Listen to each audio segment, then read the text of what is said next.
there, Shelly here with Shelly Can Help, and I am a holistic food educator, and my whole mission is to help people like you get in your kitchen more and make some healthy foods. I believe our health starts in the kitchen, not the doctor's office. So I want to encourage you and show you that healthy eating does not have to take a lot of time, nor is it expensive. So today we are going to make pickled vegetables. Pickled vegetables is a wonderful source of probiotics. Probiotics are what help keep the healthy bacteria in our gut. So toxins in the air and overly processed foods and antibiotics and all of these things get our gut out of line. So the good bacteria and the bad bacteria aren't balanced. That's where probiotics come in. Probiotics can be found in fermented foods, and that's the best way to get them. So today we're gonna make pickled vegetables, and today my choice is actually pickles, but my favorite one is asparagus. But you can do any vegetable that you want, and I wanna show you how to make these yourself.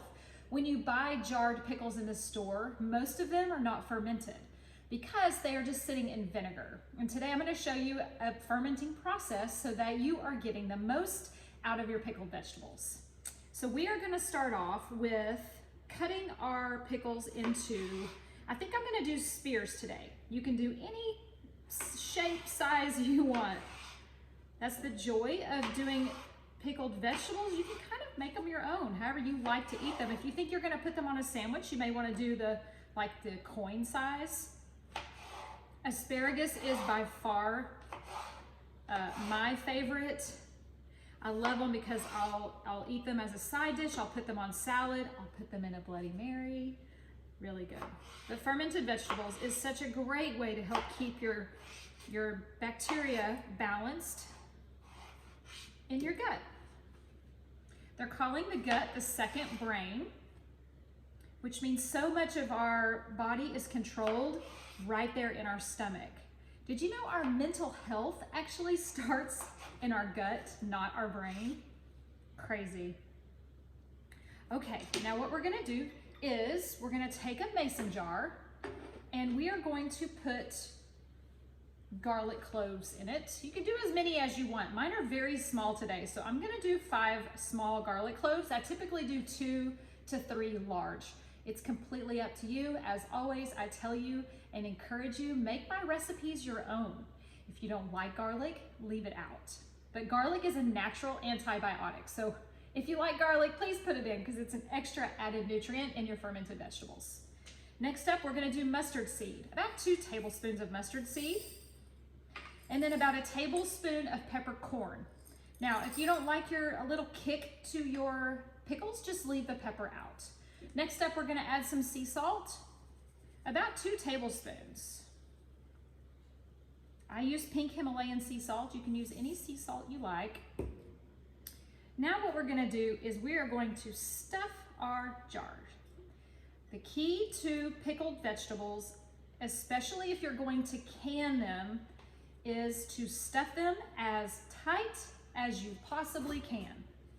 You want them very, very tight so they don't float to the top. Whenever they float to the top, they're gonna get out of the liquid. And you don't want them out of the liquid. You want them completely submerged. So it's kind of like playing Tetris. And when you turn the jar upside down when it's empty, no pickles should come out. But I'm not gonna do that today because I put my stuff in the bottom of the jar, so we don't want the peppercorns falling out. All right, I think I have it pretty stuffed. Whoa. And when you think you have it stuffed enough, stuff it one more time, like that. Now, see, my jar's nice and tight. Those pickles are not going anywhere. All right, next up, the second to last ingredient is dill. You can use dried dill, and if you're using dried dill, you'll probably or dill seeds actually. If you want to use dill seeds, do about a tablespoon. If you're going to do fresh dill, like I'm doing today, just do a good stem worth. All right, we have our dill in there, and the very last step is just to add filtered water. If you don't have filtered water, you can take your tap water and just let it sit out overnight and let the air get it. And then it will be good. What you're trying to do is get the chlorines out of the water. Okay, there we have it.